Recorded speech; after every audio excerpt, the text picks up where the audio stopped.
Voilà comment le nom de l'église est venu. Ce n'est pas ce que les gens sont en train de faire maintenant. S'il y en a qui veulent initier des paroisses, de nouvelles paroisses, je vous prie, référez-vous à l'histoire, mais ne faites pas ce qu'ils font. Allez lire Exode 23.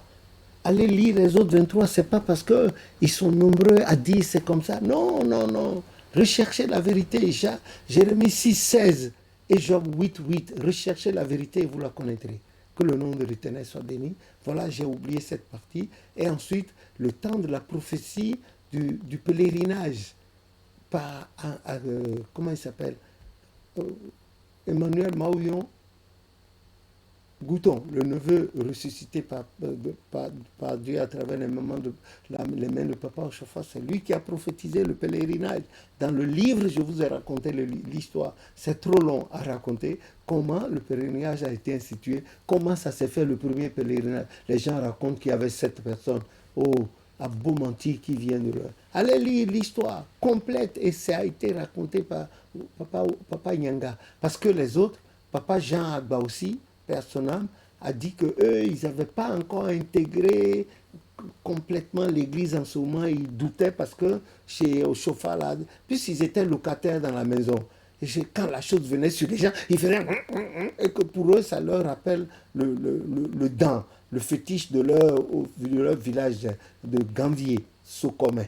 Eux, ils sont de là-bas, c'est que ceux qui ont quand ils tombent en état, c'est comme ça, le serpent les a. Pour eux, c'était c'est après qu'ils ont intégré. Voilà, il a dit que cette histoire-là, il ne peut pas dire parce qu'il ne maîtrise pas. La maman, Ainoko Hubertine Lawson, elle aussi, elle n'a pas pu dire grand-chose. La Doda Idoto, elle aussi, elle est Doda Idoto. La maman Doda Idoto, Oli Marie Bofina, elle aussi, elle n'a pas pu. Le seul qui a pu dire, raconter comment ça s'est passé depuis Porto Novo jusqu'à Semé, parce qu'il s'était rendu à pied. Et en ce moment, il n'y avait pas la route là comme ça. Bon, il fallait passer dans.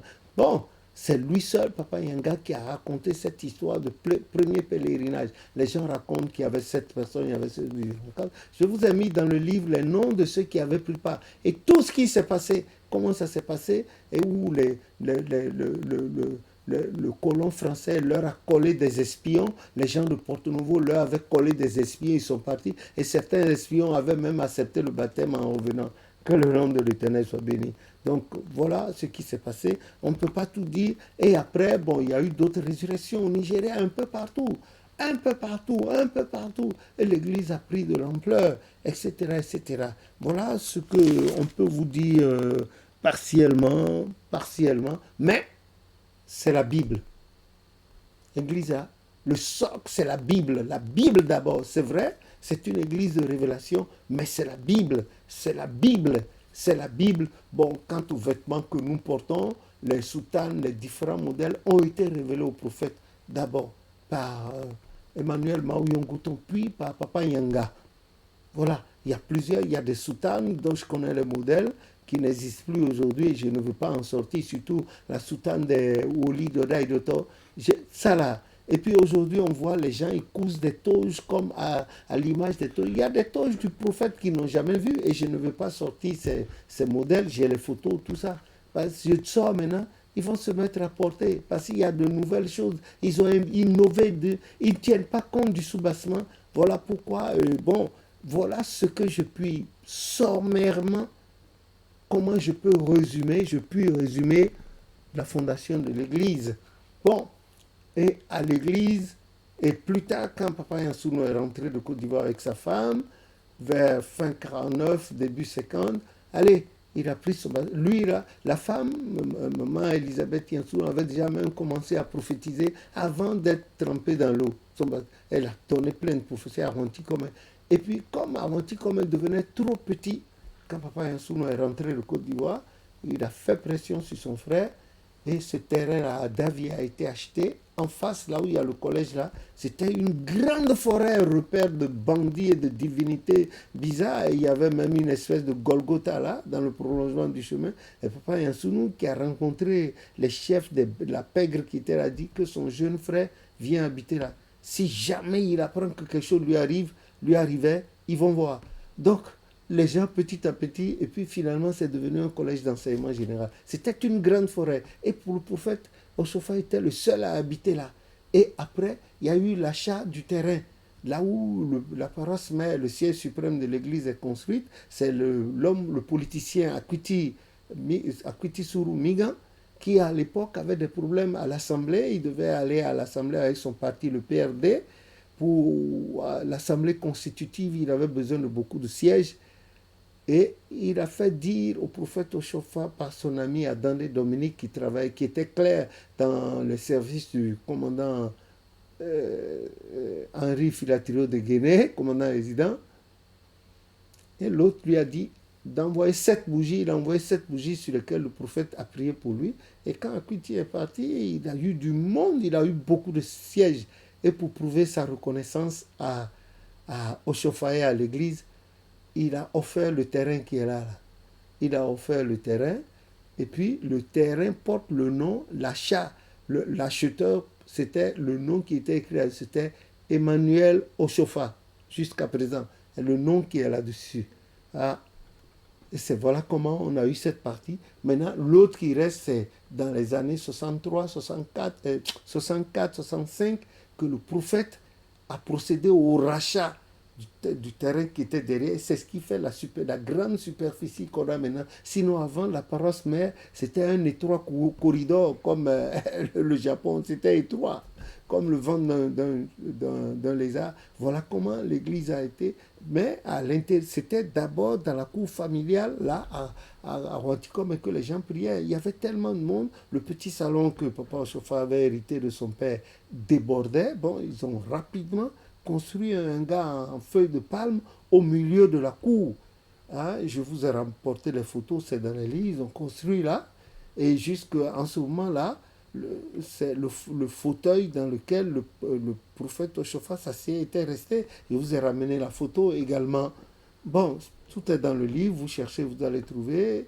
Bon, voilà comment les choses se sont passées. Et puis, bon, l'Église a pris de l'essor aujourd'hui. Ensuite, c'est allé de là, de choses à Roanticom, c'est parti en Côte d'Ivoire, en 50, en février 50, où Papa Yassou s'était activé avec sa femme, Elisabeth, et maman, et ils ont divisé leur maison, une grande cour, ils ont divisé en deux, donné la moitié à Dieu, et ils ont construit en même temps le premier temple en dur, matériau définitif. Ils ont construit là-dessus pour l'église. Et ils ont initié la première chorale en février 50. La première chorale dans l'église christianiste, c'est Papa Yassou et sa femme, et puis nos frères là, qui étaient déjà des musiciens, des instrumentistes. Voilà comment ça s'est passé. Ensuite, l'église est partie au Nigeria en août 1951. Et puis, Porto Novo a construit son temple, le premier temple. Et puis, de fil en aiguille, ça avançait par mouvement amiboïde. Mais déjà, dans les cités dites lacustres, Tofin, l'église avait déjà pris de l'ampleur. Et c'était eux, d'ailleurs, ces peuplades lacustres-là, qui étaient le poids de l'église. Le poids, c'était elles, ces peuplades lacustres-là. Et tout ce qu'il y avait à faire dans l'église, c'était eux qui apportaient le sel là-dedans. Ah non, que Dieu les bénisse. Et nous aussi avec. Voilà, c'était eux. Eux, ils n'avaient pas honte de sortir en soutane pieds nus. Mais les gens de Porto Novo, on les a vus. C'est pas la peine que les gens vous bléissent et disent qu'ils étaient là avant. On les a vus tous arriver un à un. On les a tous vus arriver. Nous les avons vus tous arriver. On était petits, mais on les a vus arriver. On connaît leur histoire. On le connaît. Moi, je ne suis pas historiographe. Vous avez des vénérables suprêmes menteurs qui se disent historiens. Moi, je suis pas. Je suis historiographe. Voilà. Nous avons. Je pourrais me dire qu'on a les documents de l'histoire et puis c'est dans nos têtes. Le nom de mes parents m'a ouvert les voies et puis tout ça, je vous rapporte. Parce que je ne suis pas né avec, c'est pour l'Église, je vous les rapporte. Vous aussi, à partir de ces choses, faites de la compilation, comme Luc a fait. Lisez Luc 1, comme Luc a fait. Écrivez, faites des vidéos aussi. Il ne faut pas que je sois le seul à vous raconter l'histoire de l'Église. Faites, je vous en prie, faites, Dieu vous aidera. Voilà, l'Église a pris de la... Et en 64, l'Église est partie en Angleterre, et puis un peu partout dans le monde, etc., etc. Et le Togo également, à côté, bien légèrement avant que l'Église n'aille à chose. aille en Grande-Bretagne. L'église est partie au Togo par Jean Akpakpavi. Jean Akpakpavi, qui à l'époque avait été baptisé par Papa Yansounou, et il a fait la maison de Papa Alopo à Akpakpala, avant l'hôtel GL, la ruelle qui est là, la paroisse était là. Et, il y avait Lida Huegunu qui en était le responsable, et l'excellent visionnaire Gabriel Oké était le sacristain permanent là, avec sa femme dite Cédénon et son fils Oké, Augustin, un grand maître de chœur d'ailleurs, que je le salue parce qu'il est très perspicace et tenace. Et ensuite, à Kwakwa Sungoma, et puis Sainte Rita, Bégamé, Saint-Jean, chez Glélé, etc. Et puis allez, c'est parti jusqu'à présent, un peu partout à l'échelle planétaire. Que le nom de l'Éternel soit béni.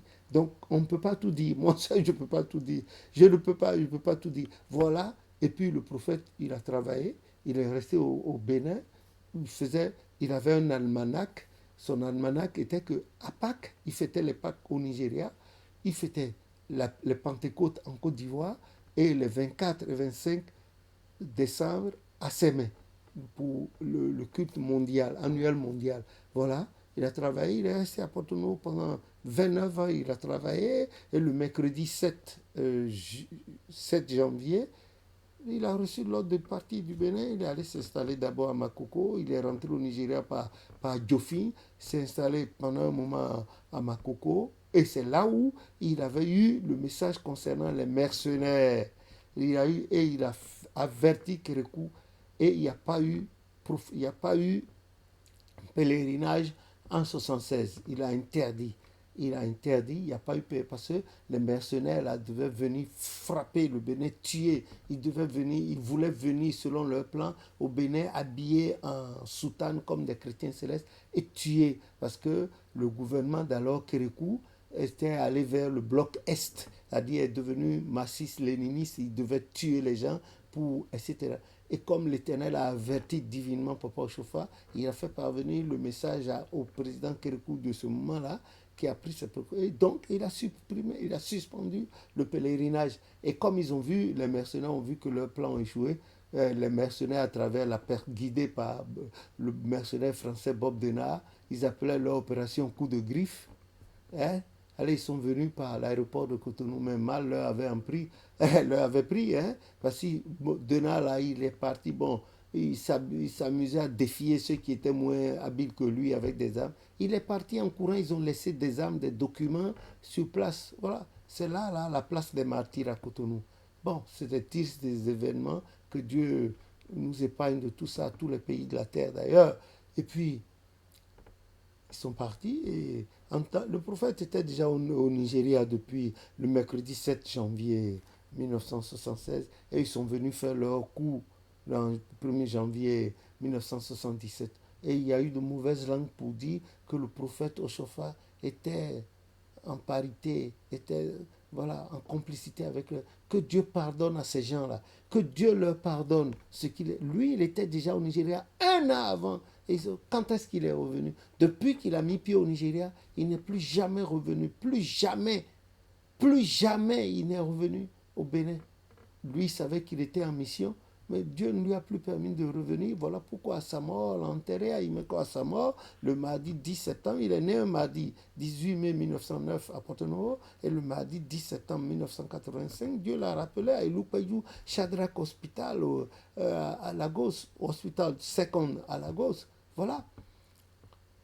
Le dernier voyage qu'il a fait en passant par la terre, après le synode de février 1975, là, il a fait un déplacement vers la Côte d'Ivoire, et c'était en mars 1975. Et là, il a prédit encore pour une deuxième fois les tristes événements qui émaillent la vie politique et sociale de la Côte d'Ivoire, juste ici. Déjà en 1954, sa femme nigériane, Florence Ochofa, quand ils étaient venus à Abidjan, elle a prophétisé. L'église était déjà là-bas depuis 50. Le premier débarquement du prophète était en 1954. Elle a prophétisé, elle a dit que les autorités de ce pays-là doivent prendre l'église du christianisme céleste comme l'église d'État. Sinon, il va y avoir des bouleversements tristes et terribles. Tristes dans ce pays. Voilà ce qui s'est passé. Lui-même en 75, en mars 75, il était là-bas pour sa dernière tournée. Il a dit sinon, c'est fini. Après ça, il a célébré le mariage de sa fille Edith. Le 30 août 1975, c'était la première fois qu'on célébrait le mariage selon le rite de l'église chrétienne. C'est dans l'église à Porto Novo, là, il a fait ça. Et après, il est resté, il a fait le pèlerinage, et c'était le pèlerinage de décembre 75. Hein. Et ça a été terrible dans l'histoire ça a été terrible. Ça a été. Et après ça, plus jamais. Le 31, ensuite le 1er janvier 67, et il est rentré, il est parti, il n'est plus jamais revenu ici. Allez voir Ketou, ses résidences-là. Allez voir le siège international de l'église. Et puis Imeko, qui avait été révélé depuis 1950, depuis 1927 par Muritala, un visionnaire de l'ordre sacré éternel des chérubins séraphins. Et plus tard, dans notre église, la première fois par maman Elisabeth Yansou en Côte d'Ivoire, en 1957. Et puis à Papa Oshofa lui-même, en 1972 à Agoniloé. Et il a fait. Et le 15 octobre 1983, à Imeko, il a fait la pose de la première pierre. La vidéo est là. Les réformes qu'il a faites, il a dit devant tout le monde, désormais, tout ce qui se faisait à ses mains se fera à Imeko. Et que les anges qui travaillaient avec lui à ses mains sont tous passés à Imeko. Désormais, tout se fera à Imeko jusqu'aux onctions. Et en parlant du suprême évangéliste, il a parlé d'un seul suprême. Il a dit de la manière dont il n'y a eu qu'une seule maman, Maman Yaman dans l'église, c'est de cette manière, il n'y aura qu'un seul suprême évangéliste en la personne de Papa Bada. Et Lagoye Paul, à l'époque, lui a dit, mais papa, et si Papa Yansounou était vivant, est-ce que Bada... Et il a dit non, si Yansounou était vivant, ce serait sa place, mais la mort l'a fauché en chemin. Bon, Bada est là. Mais on a vu tout ce à quoi tout ce qu'on nous sert maintenant, comme je ne sais pas si c'est un très plat de résistance, je ne sais pas. Je ne veux critiquer personne, mais je parle que rien ne vous amène à trahir la mémoire de Papa Oshofa. Regardez tous ceux qui ont trahi la mémoire de... Attendez pouvoir. L'Éternel use de patience avec nous. Il vaut mieux qu'on revienne là, et qu'on mette tout en place.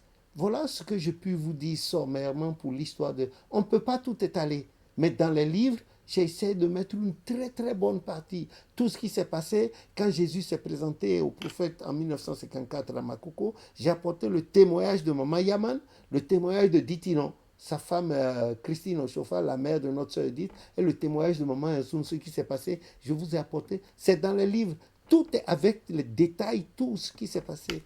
Tout ce que le Seigneur a dit à Papa Oshofa ce jour-là et Papa Yansounou. Voilà, que le nom de l'Éternel soit béni. Que personne ne vous trompe. Hein. L'histoire de l'Église est là. Ceux qui disent qu'ils ont mangé, dormi dans le même lit avec Oshofa, ceux qui disent avoir ciré ses chaussures, ouais, est-ce Oshofa porte des chaussures? Son histoire de soutane et de choses là, ils n'ont qu'à voir ça. Et Papa Oshofa, quand il n'était pas chrétien, c'est là, il buvait, hein. Et il buvait, il avait déjà 3 femmes avant que l'Éternel Dieu ne portait son choix sur lui. Bon, bref, on ne peut pas tout dire. Que Dieu nous bénisse tous et que nous souhaitons un joyeux anniversaire à l'Église. Et nous demandons à l'Éternel de bénir fortement la mémoire de Papa Oshofa, sa maison, sa descendance et l'Église du christianisme céleste tout entière. Tous les fidèles, quels qu'ils soient, nous n'avons de jugement à porter sur personne, mais nous remettons tout entre les mains de Dieu, en tout état de cause. Sachez que demain, après-demain, le 9, vendredi 9, il y a veillé sur le plan mondial pour Papa Oshofa, et le samedi 10, il y a messe pour sa mémoire. Il a été rappelé à Dieu un mardi 10 septembre à très tôt, les premières heures du jour, comme il est né le 18 mai 1909, un mardi, les premières heures du jour, les grands matins. Donc, je ne peux pas tout dire. Vous aussi complétez, il y a des documents. Allez, faites des vidéos et que Dieu nous bénisse tous et bénisse l'Église, bénisse le monde à travers l'Église, donne la joie et la liberté au peuple, hein, à tous les peuples de la terre, que la joie vienne dans les ménages, dans les cœurs et en nous aussi, au nom de Jésus notre Sauveur. Amen.